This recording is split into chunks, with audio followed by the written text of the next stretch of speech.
김성길 전사님 나오셔서 기도의 방향이라는 말씀으로 설교하실 때 받으시기 바랍니다.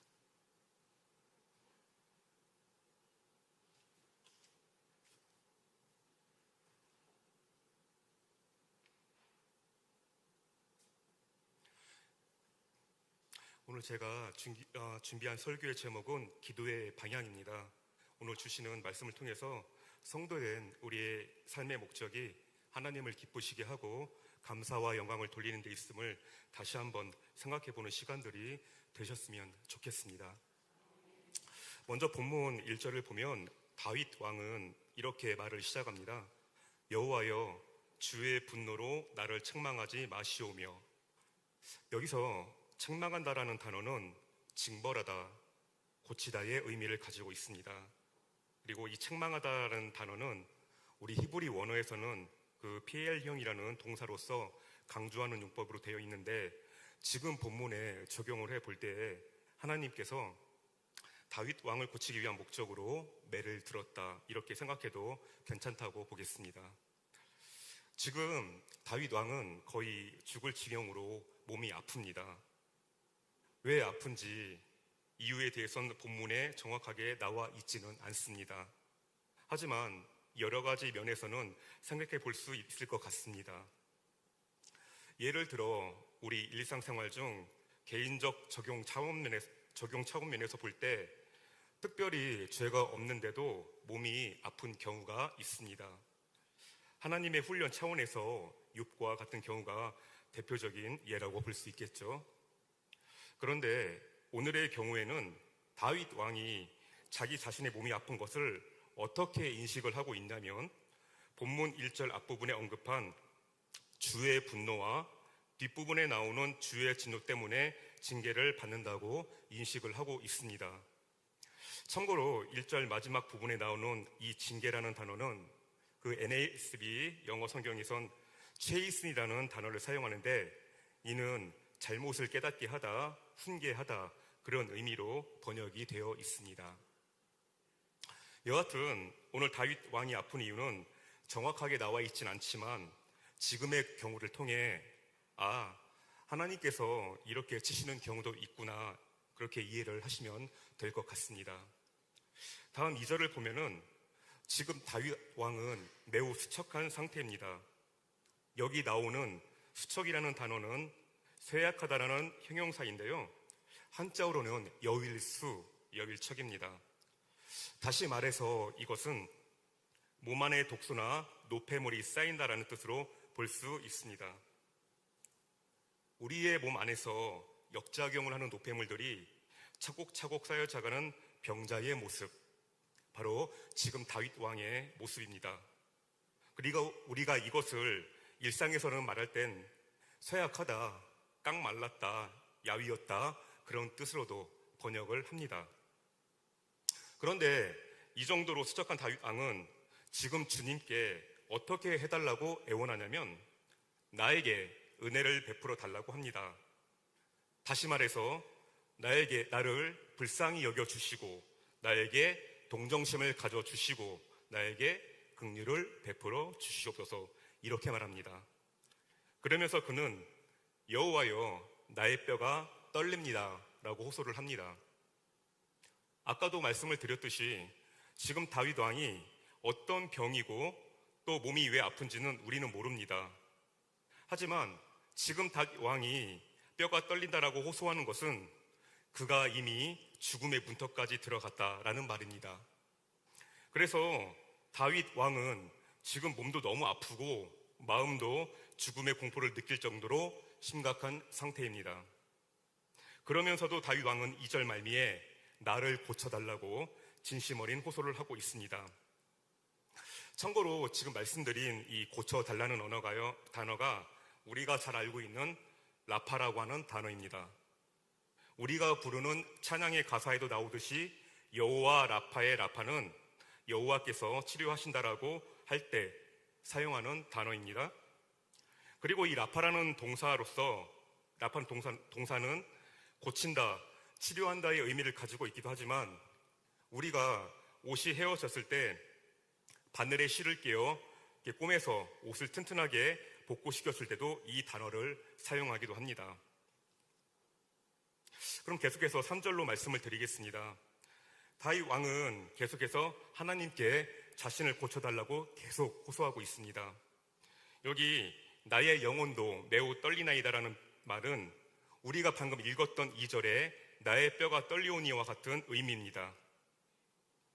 지금 다윗 왕의 그 상태를 그 영어식대로 표현하자면 tremble 이렇게 말할 수 있는데, 그냥 바들바들 떠는 정도가 아니라 greatly dismay, 큰 충격을 받은 후에 매우 절박하고도 다급한 모습으로 떠는 이 다윗 왕은 언제까지 이런 고통을 계속 견뎌야 하는지 하나님께 묻고 있습니다.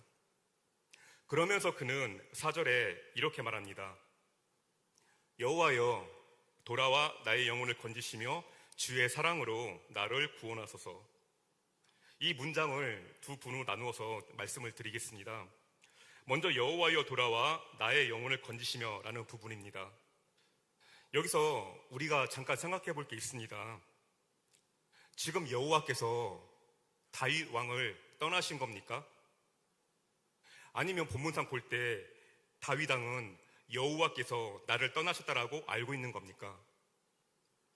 아닙니다. 하나님께서는요, 다윗 왕을 떠날 수가 없습니다. 왜냐하면 하나님은 다윗 왕에게 왕국의 계약을 약속했기 때문입니다. 사무엘하 7장을 보면 하나님의 성전 건축을 소망한 다윗 왕에게 하나님은 영원한 왕국을 약속하셨습니다. 그래서 하나님은 이스라엘 임금들까지도 다 세워주지 않으셨습니까? 또 다윗 왕이 사울 왕에게 쫓겨다닐 때에도 하나님께서는 다윗 왕을 떠난 적이 있으셨습니까? 아니요. 한순간도 떠난 적 없으십니다.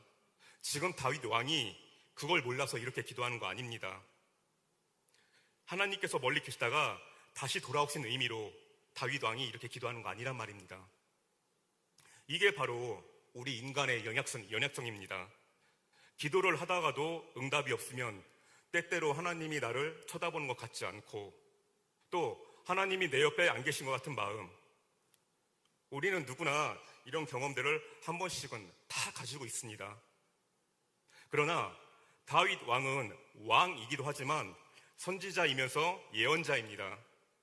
이러한 왕이 하나님께 대한 상식이 없었겠습니까? 아닙니다.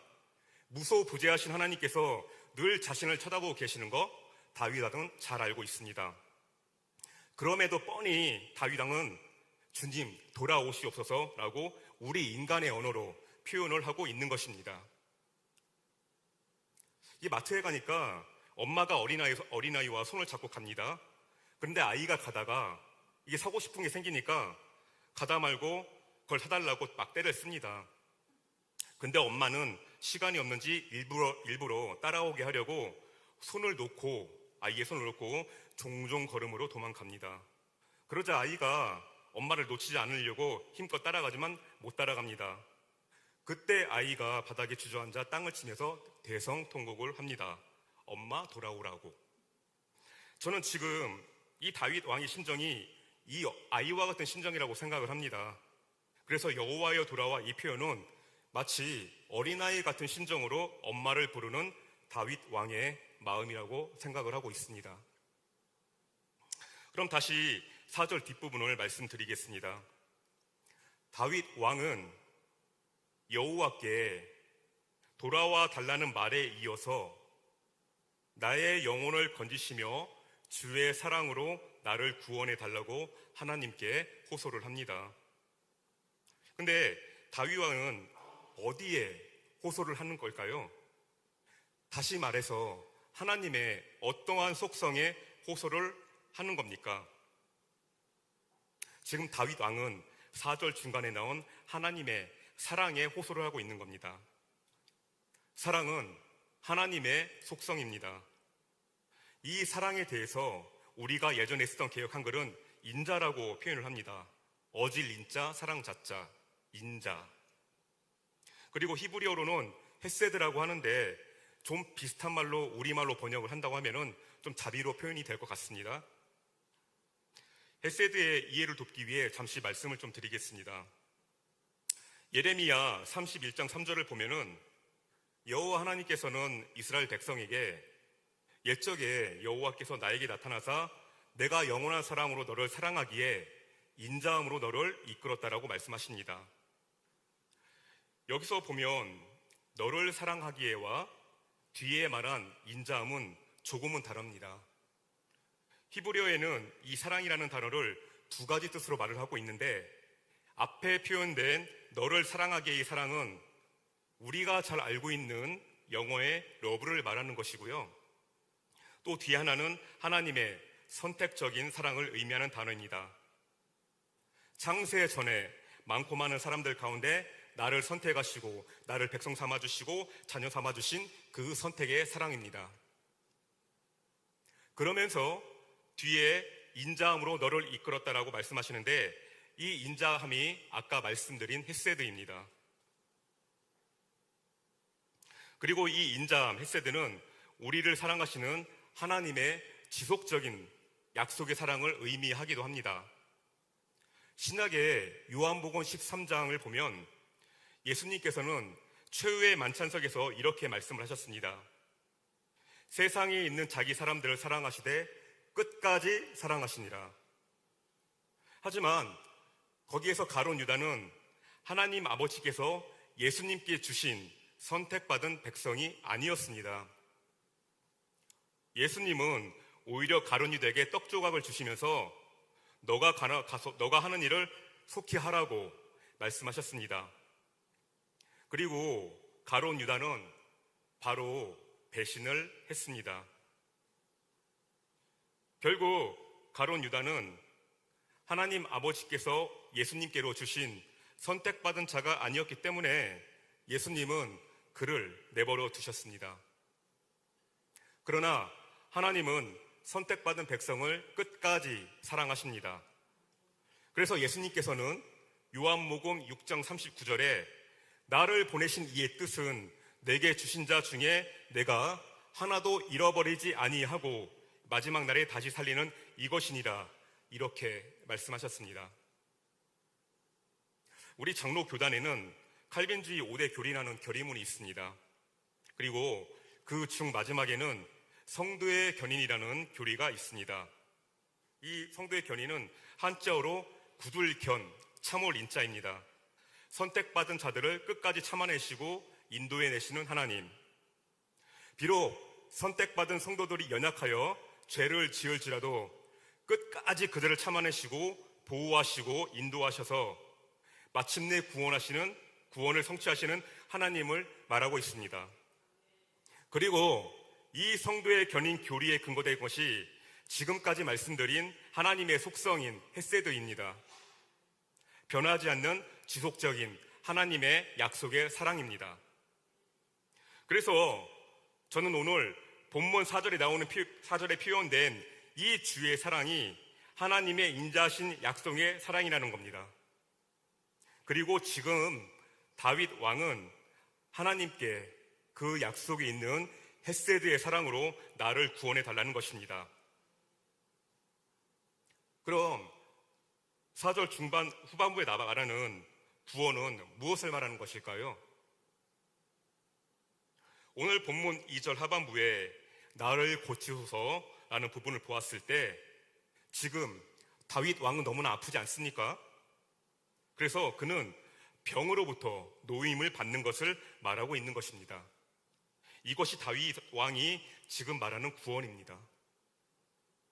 이제 마지막 5절 말씀드리겠습니다. 사실은 오늘 제가 이 5절을 말씀드리려고 1절부터 지금까지 장황하게 늘어 놓았습니다.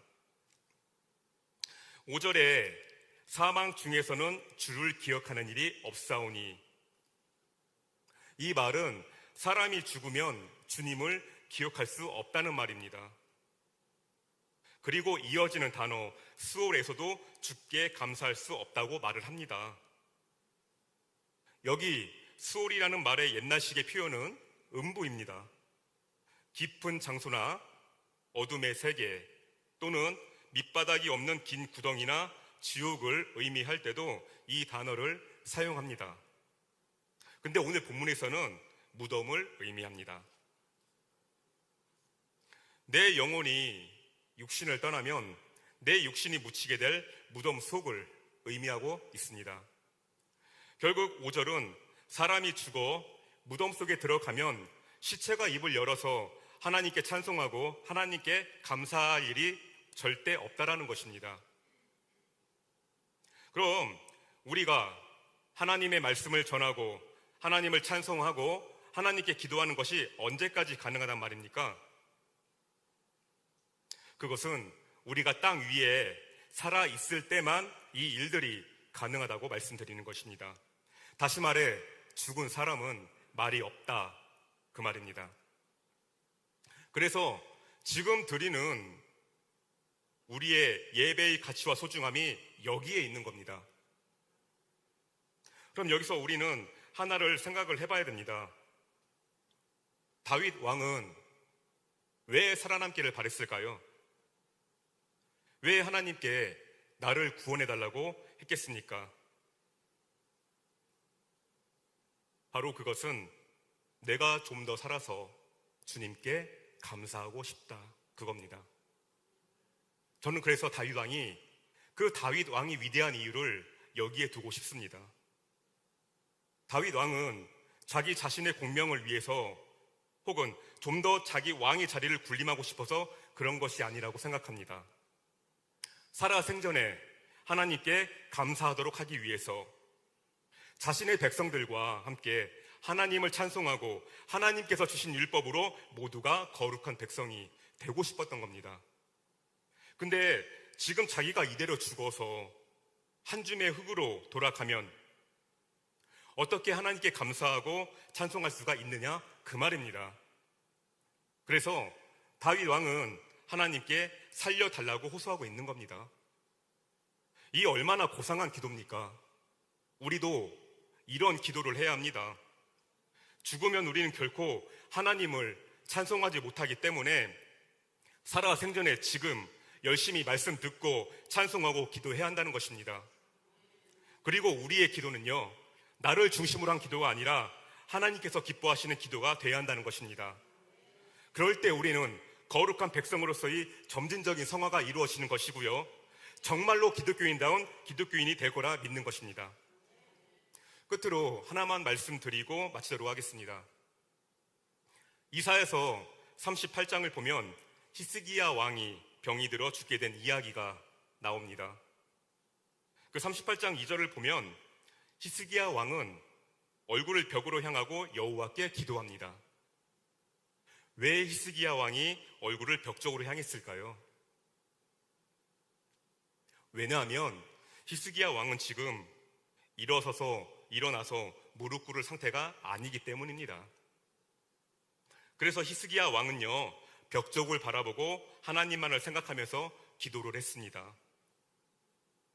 그리고 그가 병이 나았을 때 기록한 구절이 38장 11절에 나오는데, 내가 다시는 여호와를 배우지 못하리니 사람이 사는 땅에서는 다시는 여호와를 뵙지 못하겠고, 이렇게 고백합니다. 여기 뵙지 못한다는 말은 육신의 죽음을 의미합니다. 그러면서 17절에 자신의 병의 원인이 죄에 있음을 고백하면서 오직 산자, 곧 살아있는 자만이 오늘 내가 주님을 찬양하듯이 주님을 찬양할 수 있습니다. 그리고 자녀들에게 주님의 신실하심을 알려주겠습니다 라고 고백을 합니다. 그래서 저는 이것을 세 가지로 생각해 보았습니다. 첫째, 내가 살아있어야만이 주께 감사할 수 있고요. 둘째, 내가 살아있어야만이 찬양할 수 있고요. 셋째, 내가 살아있어야지만이 주의 신실을 후대들에게 전할 수가 있고 교육할 수가 있는 것입니다. 그럼 결론을 맺겠습니다. 다윗 왕이나 히스기야 왕의 목적은 똑같았습니다. 내가 좀 더 이 땅에 살아있어서 하나님의 영광을 위해서 좋은 일하게 해주세요. 우리의 기도 이렇게 바뀌어야 한다는 것입니다. 내 몸의 명예나 지위를 위한 기도가 아니라는 말입니다. 신약성경 빌립보서를 보면 사도 바울이 이럽니다. 1장 24절에 내가 육신으로 있는 것이 너희를 위해서 더 유익해. 나는 지금 주님께 가고 싶은데 내가 좀 더 살아있어야만 니네들한테 복음 전하고 니네들 가르치고 니네들 더 바른 길로 인도해 주면서 그리스도인다운 사역을 내가 할 수 있지 않겠느냐, 이럽니다. 자, 그럼 보십시오. 방금 오늘 말씀드린 다윗 왕, 히스기야 왕, 사도 바울 모두의 속마음이 다 어떻습니까? 다 똑같지 않습니까? 이분들은 살아남고 싶은 이유가 절대 자기 몸의 명예나 지위를 말하고 있는 거 아닙니다. 모두가 이 땅에서 하나님과 함께 열심히 일하고 싶은 마음들입니다. 이 얼마나 아름다운 마음들입니까? 그러므로 이제 우리의 기도는 정말로 달라져야 합니다. 표현은 부족하다 해도요, 내 기도하는 마음의 중심과 목적은 바뀌지 않겠습니까? 그러므로 저는 오늘 이 말씀을 통해서 우리도 모르게 우리 마음속에 숨겨진 기복신앙이 모두 깨뜨려지고요, 오직 하나님만을 바라보면서 진심으로 말과 행동이 반듯한 모두가 되기를 소원합니다. 기도드리겠습니다.